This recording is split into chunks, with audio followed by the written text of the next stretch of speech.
atau dia di penjara. Yusuf AS langsung berdoa waktu itu. Apa kata Yusuf? Ya Allah, penjara lebih aku sukai daripada apa yang mereka ajak. Daripada sini penjara saja ya Allah. Jadi doa Nabi Yusuf apa? Minta masuk penjara. Di penjara Yusuf AS sekian tahun. Bertahun-tahun. Tidak ada kisah Yusuf sudah habis ceritanya. Ya, sama mungkin kalau orang tanda kutip. Tentu Yusuf tidak berbuat jahat ya. Tapi kalau orang berbuat jahat kemudian masuk penjara, orang sudah lupain kisahnya. Sedikit yang kenang gitu.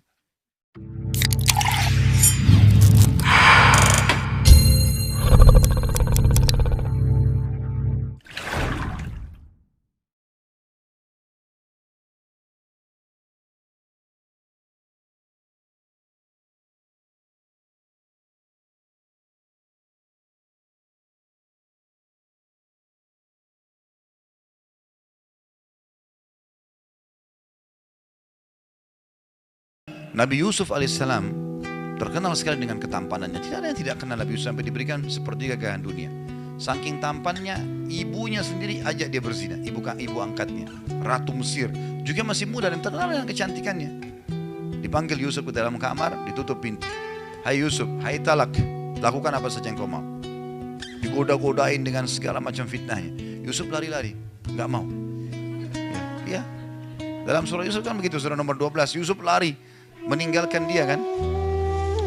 Nah, waktu melewatin patung, ada patung di ujung kamar rupanya. Patung itu disembah oleh orang-orang Mesir, termasuk raja sama istrinya ratu ini. Rupanya ratu ini lewat, dilihat patung, ini Tuhannya ditutup sama kain. Karena dia malu sama Tuhannya. Kata Yusuf, subhanallah, engkau malu sama patung, gak malu sama Allah. Tapi perempuan ini rupanya sudah dirasuki oleh syaitan, sudah dikuasai pada saat itu ya. Dia tetap kejar Yusuf. Yusuf lari sampai ke pintu kamar.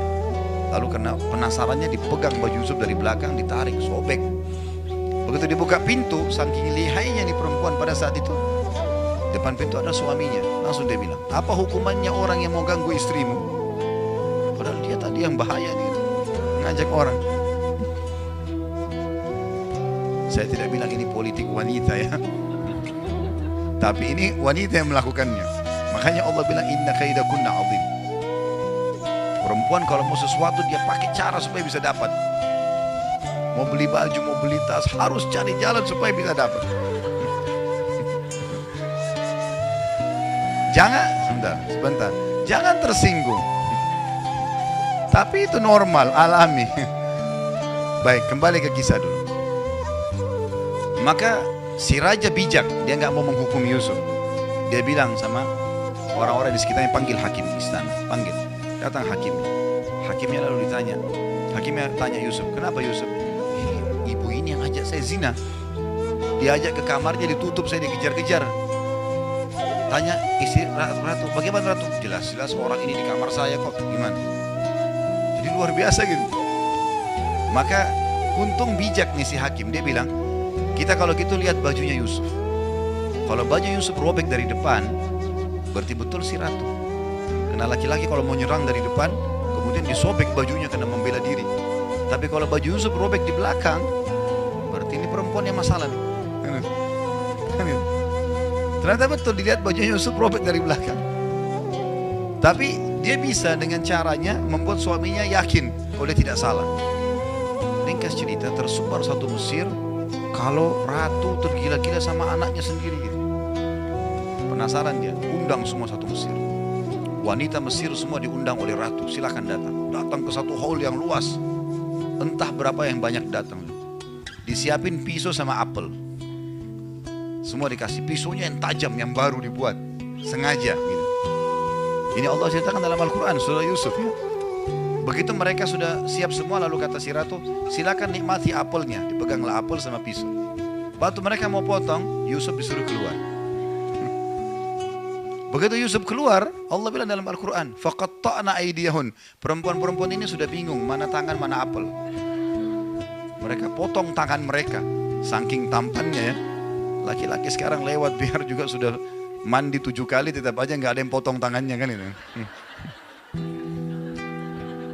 Tapi ini luar biasa Yusuf alaihissalam. Lewat sampai mereka tidak sadar. Nanti mereka sadar waktu Yusuf sudah ada di sebelah ratu, baru mereka sadar, oh tangan saya yang kepotong nih gitu.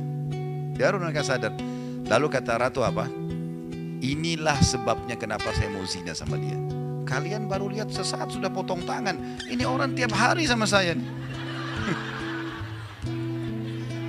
Untuk membenarkan perilaku dia ini ya. Kalian baru lihat sesaat sudah potong tangan saya tiap hari, gimana? Maka apa kata ratu? Saya akan terus paksa dia buat zina atau dia dipenjara. Yusuf alaihissalam langsung berdoa waktu itu. Apa kata Yusuf? Ya Allah, penjara lebih aku sukai daripada apa yang mereka ajak. Daripada zina, penjara saja ya Allah. Jadi doa Nabi Yusuf apa? Minta masuk penjara. Di penjara Yusuf alaihissalam sekian tahun, bertahun-tahun, tidak ada, kisah Yusuf sudah habis ceritanya.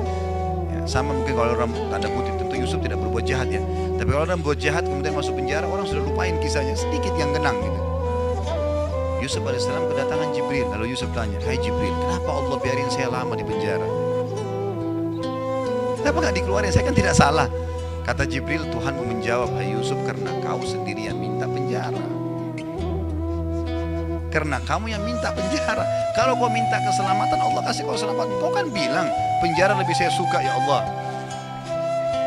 Nah makanya jangan ucapin doa yang tidak benar.